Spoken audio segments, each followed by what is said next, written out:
Nirmal Impex, TNG infra, speed well, ఈ finance కంపెనీలు ఈ మూడు కలిసి 105 కోట్లు పెట్టుబడి పెట్టినాయి. ఈ నిర్మల్ ఇంపెక్స్, టీఎన్జీ ఇన్ఫ్రా రెండు ఒకే ఓనరు. పాల మాఫియా వాళ్ళు చెప్పేది ఏంటంటే నిర్మల్ ఇంపెక్స్, టీఎన్జీ ఇన్ఫ్రాలో హెరిటేజ్ కంపెనీ ఫండింగ్ ఉంది అని చెప్తున్నారు. అంటే దాని అర్థం ఏంటి? గిరగిర ఎక్కడికి వెళ్ళినా మన తీగలే తగులుతున్నాయని చెప్తున్నారు. అవునా కాదా? అప్పుడేమవుతుంది? ఈ బోలేబాబా మనమే ఫండింగ్ చేస్తాం. ఎలా ఫండింగ్ చేస్తాం? నిర్మల్ ఇంపెక్స్, టీఎన్జీ ఇన్ఫ్రా మనకు లింక్ ఉంటాయి, వాటితో ఇన్వెస్ట్మెంట్ చేస్తాం, దాంతో వ్యాపారాలు చేస్తాం. బోలేబాబా ధోల్పూరే కదా మీరు చెప్పింది. మరి బోలేబాబా ధోల్పూర్లో నిర్మల్ ఇంపెక్స్, టీఎన్జీ ఇన్ఫ్రా, ఈ Nirmal Impex, TNG infra owner premier dairy owner ఒకడా కాదా? చెప్పండి సార్, చెప్పండి. దీని వెనకాల మొత్తం లింకుల్లో మన కంపెనీ ఉందా లేదా? అందరూ దొంగల ముఠా అవునా కాదా? చెప్పండి, చెప్పాలి కదా సార్. నేను ఇప్పుడు అడుగుతున్నా, అసలు మొత్తం ఈ యాతావాత ఇది మొత్తం చూస్తుంటే ఇండియాలో డైరీ వ్యాపారం అనేది పెద్ద డైరీ మాఫియా నడుస్తుందనేది మనకి వాళ్ళ అర్థం అవుతుంది. ఈ మొత్తం డైరీ మాఫియాకి వైట్ కాలర్ డాన్ ఎవరు? ఇండియా డైరీ మాఫియాకి పాబ్లో ఎస్కోబార్ ఎవడు? ఎల్ చాపో ఎవడు? ఎల్ మాంచో ఎవడు? కొంపదీసి మనమా ఏంటి చంద్రబాబు నాయుడు గారు? ఈ ఇండియన్ డైరీ మాఫియాకి Pablo Escobar, El Chapo, El Mencho కొంపదీసి మనం కాదు కదా? అనుమానం. అవునైతే అవునని చెప్పండి, కాదైతే కాదని చెప్పండి.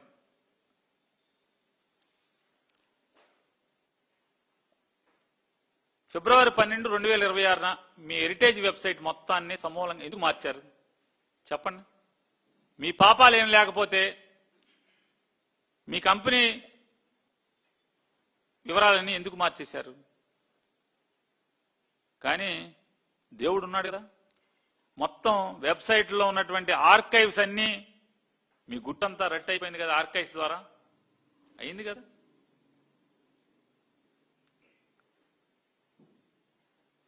మీ హెరిటేజ్ కంపెనీలో కో మ్యానుఫ్యాక్చరర్ గా మీరు అఫీషియల్ గా డిక్లేర్ చేసినటువంటి అంటే ఫిబ్రవరి 12, 2026 ఫిబ్రవరి 12కు ముందు మ్యానుఫ్యాక్చరర్ గా ఉన్నటువంటి మిల్కీ ఫ్రెష్ ఫుడ్స్ 2026 ఫిబ్రవరి 12 తర్వాత 13వ తారీఖు నుంచి కో మ్యానుఫ్యాక్చరర్ అయినటువంటి మిల్కీ ఫ్రెష్ ఫుడ్స్ ప్రమోటర్ ఎవరు? నందకిషోర్ అట్టలే కదా. ఈ నందకిషోర్ అట్టలకి శుభి యాగ్రోకి సంబంధం ఏంటి? శుభి యాగ్రో డైరీకి ఒకటే కాదా? ఈ Milky fresh fruits, Shubhi Agro dairy రెండు ఒకటే కాదా? రెండు నడిపింది నందకిషోరా కాదా?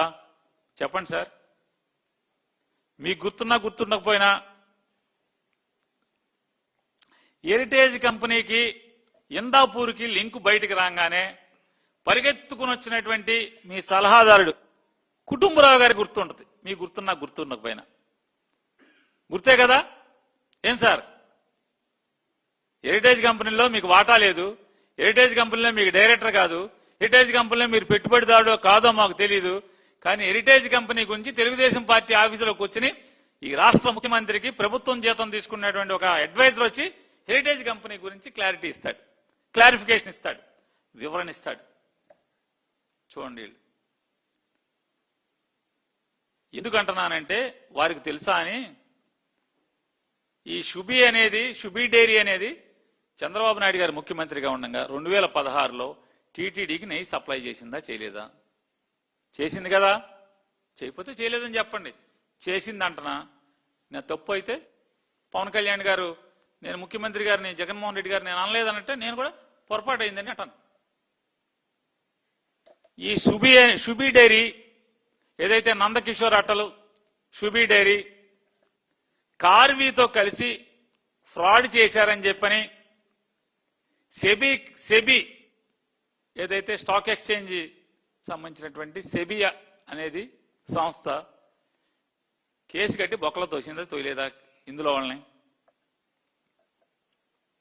కార్వీ అంటే ఎవరు?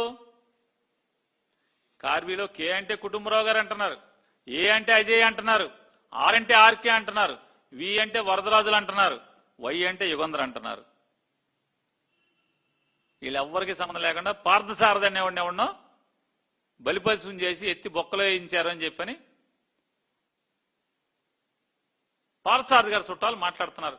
చంద్రబాబు నాయుడు వెనకున్నాడండి, ఏం చేయగలమండి, మమ్మల్ని మావోడిని మా చుట్టాన్ని లోపలేశారండి అని చెప్పి వాళ్ళ చుట్టాలు మాట్లాడుతున్నారని చెప్తున్నారు. మరి సెబీని ఫ్రాడ్ చేసినటువంటి ఈ షుబీ, కార్వీ వీళ్ళందరూ ఎక్కడున్నారు? ఇప్పుడు మీతోనే ఉన్నారు కదా, మీ సంబంధాల్లో ఉన్నారు కదా.